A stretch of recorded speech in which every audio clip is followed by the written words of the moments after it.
അപ്പൊ ഈ കൂടെ നിൽക്കുന്ന ആൾക്കാരെയൊക്കെ ഇന്ററാക്ട് ചെയ്യിപ്പിക്കും അതില് ചെയ്യുന്നുണ്ടോ? അവിടെ കാണുന്ന ആളുകളെ നമ്മൾ പങ്കെടുപ്പിക്കും, അറിയാതെ കഥാപാത്രങ്ങളാക്കിയിട്ട് പങ്കെടുപ്പിക്കും. അപ്പൊ ഈ കഥാപാത്രങ്ങളാക്കി പങ്കെടുപ്പിക്കുമ്പോൾ നമ്മുടെ കഥയുടെ ഇത് മാറിക്കൊണ്ട് വരുമോ? ഇല്ല, നമുക്കറിയാം എങ്ങനെ പോകുന്നത്, നമുക്കറിയാം. ക്ലൈമാക്സ് ഒക്കെ എല്ലായിടത്തും സെയിം ആയിരിക്കും? അല്ലല്ല, വ്യത്യാസം ഉണ്ടാവും. അതാ ഞാൻ ചോദിച്ചത്. അത് വ്യത്യാസം ഉണ്ടാക്കാറുണ്ട്.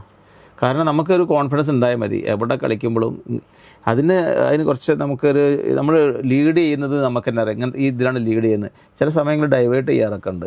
ഓഡിയൻസിൻ്റെ അടുത്തുള്ള പ്രതികരണങ്ങൾ ഇതാവുന്നത് അനുസരിച്ചിട്ടാണ് അടുത്ത സീൻ വരേണ്ടത്. അതാ ഞാൻ ചോദിച്ചത്. അപ്പൊ നമ്മുടെ കഥേനെ മാറ്റം വരുത്തും, സ്പോട്ടിൽ വ്യത്യാസങ്ങൾ വരുത്തും. അത് ഭയങ്കര കഴിവാണ്. പെട്ടുപോയതുകൊണ്ട് ഞാൻ എന്താ ചെയ്യും.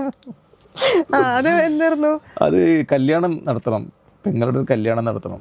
പെങ്ങളുടെ കല്യാണം നടത്തണം എന്താണെന്ന് വെച്ചാൽ അധികം ആൾക്കാരും നടത്തണം എന്നറിയും. അപ്പൊ നടത്തണം എന്ന് പറഞ്ഞാലാണ് എന്ത് ചെയ്യുക, കല്യാണം നടത്തുക. അപ്പൊ സീൻ എനിക്ക് മുന്നോട്ട് കൊണ്ടുപോകാൻ പറ്റും. എല്ലാവരും അഭിപ്രായ പ്രകാരം ഞാൻ നടത്താൻ പോകുക. അപ്പൊ ഭൂരിപക്ഷം ആൾക്കാർ കൈ വെക്കാൻ വരുമ്പോൾ ഭൂരിപക്ഷം ആൾക്കാർ കൈ വെക്കൂല. അപ്പൊ എന്റെ ഡയലോഗ് എന്താ വെച്ചാല്, ഭൂരിപക്ഷം ആളുടെ അഭിപ്രായ പ്രകാരം എന്റെ ചേച്ചിയുടെ കല്യാണം നടത്താൻ പോകുക. അപ്പൊ നോക്കിയാൽ ഭൂരിപക്ഷം ആളില്ല. അപ്പൊ ഞാൻ എന്ത് ചെയ്യണോ, കല്യാണം നടത്താൻ പറ്റില്ലല്ലോ. അപ്പൊ നടാൻ നിന്നില്ലേ. എന്നാലും ഇത്ര ആളുകളൊക്കെ ഒഴിവാക്കാൻ പറ്റില്ലല്ലോ. ഇവർക്കും ആഗ്രഹമില്ലേ, ഇവരാഗ്രഹത്തിന് ഞാൻ എന്റെ പെങ്ങളെ കല്യാണം നടത്താം. അതൊക്കെ സ്പോട്ടില് നമുക്ക് തോന്നണം, അതിനൊക്കെ വരണം എന്നുള്ളത്.